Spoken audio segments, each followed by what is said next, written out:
Eric Larkin, went to Arizona State 1999 to 03. National champ, 4-time Pac-10 champ, Hodge Trophy winner, which is the equivalent of the Heisman Trophy. And now I'm at Valiant. One of the co-founders started it back about 10 years ago. We're on our 8th school year. We have a 37,000 square foot building, 11 classrooms, 85 students, and just about everyone here competes in wrestling. You know, my dad was a great wrestler, and he was well known here, but I never really thought about that, or even like my brother being as good of a wrestler as he is. I never really had pressure from it, just because like I didn't view them as wrestlers. I viewed them as my dad and my brother.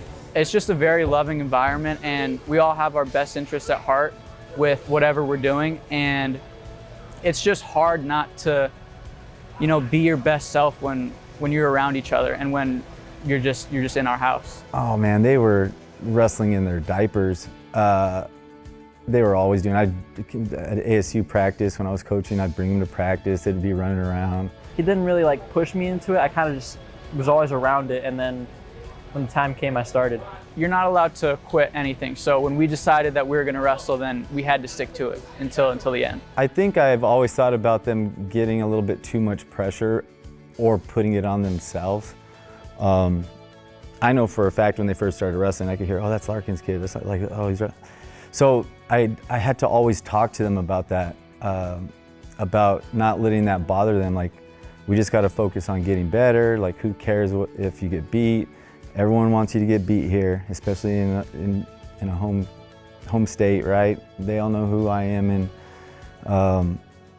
they want to beat a Larkin. So I always I talked to them about that a lot.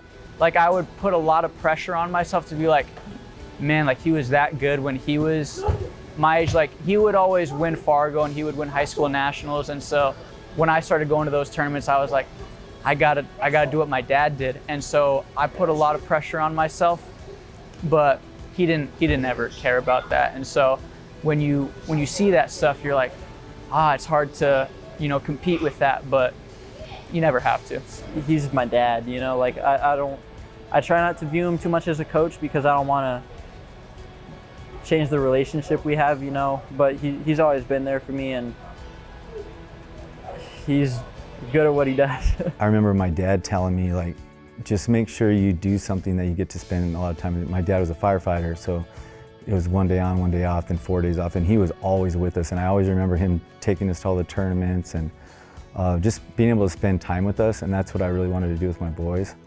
So I was always trying to figure out ways in my head how I could do that. And that's kind of how I started Valiant, because I wanted something for my boys. I wanted to provide the opportunity for them. That's the school that my dad started my freshman year of high school, and started with about, I think, a little bit less than 20 kids. All of them were wrestling, and we were just kind of working out of like a strip mall in Phoenix and just wrestling with each other all the time. We'd go to school and then we'd go practice, and it just kind of turned everybody into a family, because we're all doing everything together for, you know, eight hours a day. That really helped, like, academically, because it was like really individualized. Like, I could get help from a teacher, and it's just one-on-one.